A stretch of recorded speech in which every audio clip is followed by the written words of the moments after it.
première impression wala donc ndax da nga koy dëggal waaw wala déet d'abord. D'accord Lamine. Alors ce qu'il faut maa ngi d'abord nuyoo auditeurs yu rajo bi yëpp.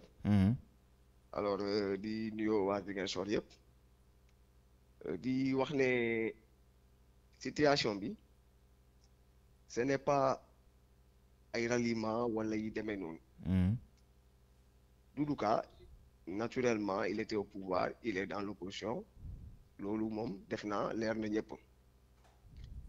Il est toujours si position am di dox ses programmes politiques le dog mais il s'est trouvé que depuis toujours Doudou Ka aussi dafa am benn discours bi nga xam ne depuis 10 ans mu ngi koy wax mooy que Ziguinchor lui et ses militants nous sommes tous convaincus que Ziguinchor mënul nekk ci opposition muy développé wu boo xoolee li fi Doudou Ka def mooy ci en termes d'emploi wala social yëpp am bébét bi mu amoon pour jël mairie Ziguinchor defar ko le discours a été le même et que vraiment Ziguinchor dafa war a liggéey ak état naturellement sax mais boo xoolee Ziguinchor lépp li fa am ci ñu jot ko def muy maanaam ci réalisation ci ay tali wala ci pavé c'est des réalisations de l'état donc le discours a été le même pendant toutes ces années que Ziguinchor mënta demal boppam te liggéeyul ak état te Doudou Ka mbébét bi mu am ñun militants yi ñu am ko mooy dañoo bëgg Doudou Ka mu nekk maire de Ziguinchor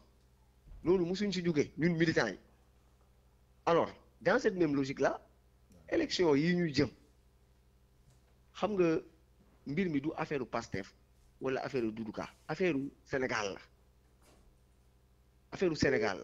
affaire u Ziguinchor la c'est-à-dire nous on se voit mal pendant 10 ans ñuy wax waa Ziguinchor ne Ziguinchor mënul développer ci opposition lii ñu leen doon wax loolu lu am la. voilà Sana. xam nga Ziguinchor. allo Sana. Sana bu la dépassé fii. mais boo xoolee nguur bi ñu def yëpp 12 ans yëpp Ziguinchor daanaka. Sana yaa ngi may dégg mu am lu mu manqué leen lu bëri ci Ziguinchor. malheureusement mel ni 2014 Ziguinchor a voté pour l'opposition.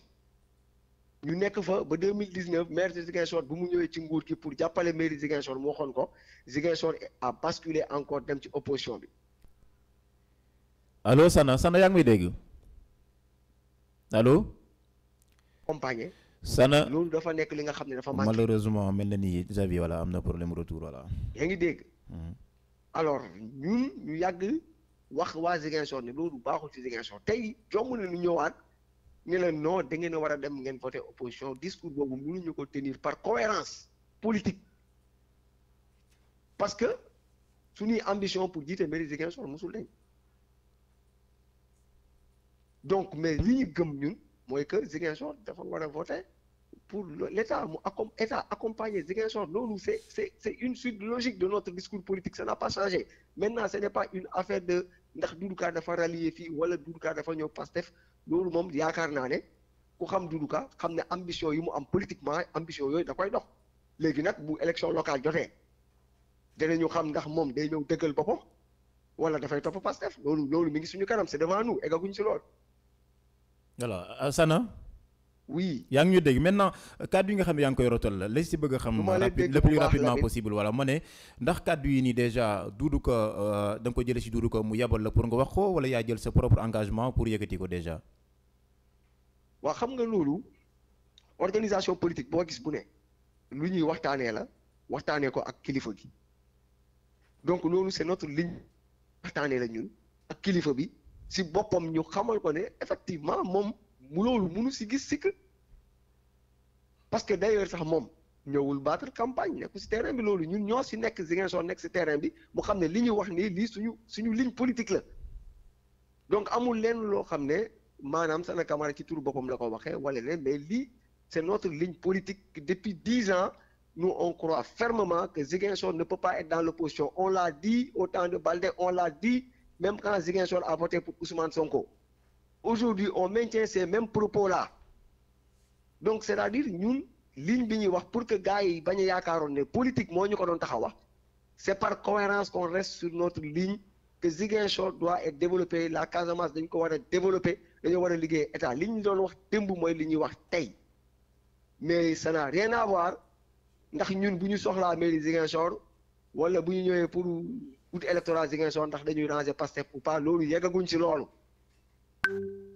donc lii mooy ligne bi nga xam ne alors ñu ngi koy wax ndax ne mouvement Doudou Ka et ses militants dañuy voter pour la liste Pastef effectivement nous on vote pour la liste Pastef parce que loolu la ñu gëm ne Ziguinchor dafa war a continuer accompagner na gëm nag Ziguinchor nekk na opposition ba fii ñoom les Ziguinchor les militants parce que loo mën a wax tamit Doudou Ka il a des militants yu am loyauté si moom opposition am gi mu nekk nii ñooñu lu leen la leen jaral mais du ñu voté fu dul fi nga xam ne foofu lañ gëm ne ñun loolu mooy suñu conviction donc c'est pas une affaire de Pastef c'est pas une affaire de Doudou Ka c'est une affaire de Ziguinchor waa ñooñu la ñu wax ne effectivement on sait que ñoom am nañu loyauté ci Doudou mais dañ leen wax ne que Ziguinchor passe avant tout comme li ñu doon wax ils peuvent accompagner effectivement le projet de développement local de Ziguinchor continuer accompagner état ci côté Ziguinchor c'est clair que quand même Ziguinchor continuer développer fii ba nag 2027 suñu excès si loolu tamit beneen waxtu la suñu fa excès ñun ndax dinañu am candidat wala dañuy jaamarloog Pastef Ziguinchor loolu waa Ziguinchor dinañu xam suñu taxawaay xam ne ñun à chaque échéance on a été logique on a été cohérent ak suñu logique bi ñu demee. Voilà, c'est clair. Sana, maintenant, rapidement, en français, parce que déjà, ñoo ngi nekk ci waxtaan wi rapidement rek bu ñu ko mënee tënk donc l'information selon laquelle Doudou Ka et son mouvement vont voter Pastef, vous confirmez cette information? Oui, effectivement, Lamine, en fait, ce que je dis, je suis en train d'expliquer que pendant 10 ans, depuis que Doudou Ka est sur le terrain, nous avons passé notre temps, en tout cas, le mouvement et les militants de Doudou Ka à faire comprendre aux Ziguinchorois, naturellement qu'une ville comme Ziguinchor ne peut pas être dans l'opposition. Je disais tantôt que Ziguinchor a été dans l'opposition en 2014 jusqu'en 2009. C'était presque 5 ans perdus du régime de Macky Sall qui pouvait beaucoup accompagner.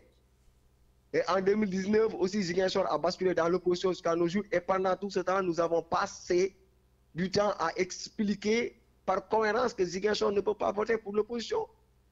Quand même vous voyez les petites réalisations à Ziguinchor, c'est des réalisations en tout cas qui viennent de l'ordre de l'accompagnement de l'État. Aujourd'hui, c'est par cohérence politique, par discours que nous avons tenu pendant 10 ans avec notre leader Doudou Ka, que Ziguinchor ne peut pas être dans l'opposition et nous restons cohérents en fait envers ce discours-là. Maintenant, quant aux élections locales qui arrivent en 2027, ça c'est devant nous.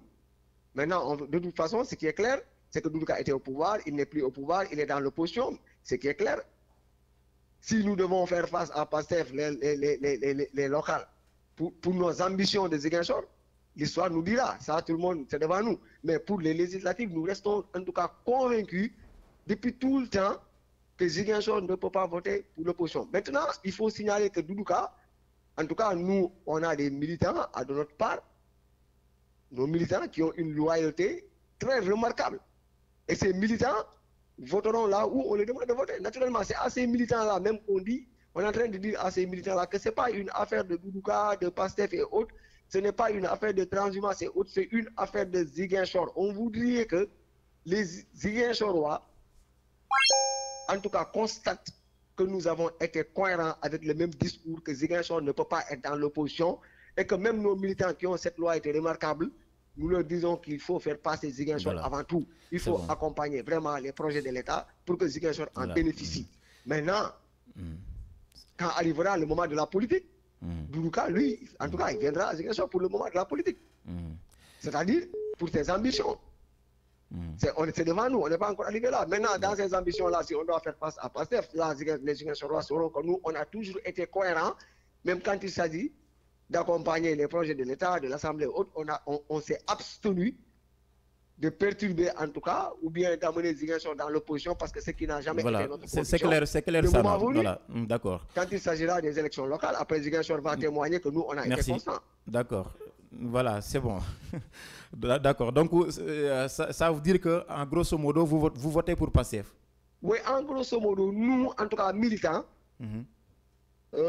nous avons décidé, en tout cas, après concertation, avec notre leader, en tout cas, les militants, certaines personnes, par cohérence à notre discours depuis 10 ans, nous sommes en train de dire effectivement à nos militants qui ont une loyauté indéfectible à l'endroit du leader Doudou et du mouvement Debout, donc de soutenir la liste de Merci Pastef. Sana, c'est clair. Merci beaucoup. Merci. Merci jërëjëf Sana Sané mbokk yi kon moo ngoo ko voilà Sana voilà Camara man sama xel a ngi dem si l'ex DG di Cruz voilà Sana Camara donc ñi sant ko gërëm ko donc information bi moo ngi noonu mbokk yi muy nekk loo xam ne nii donc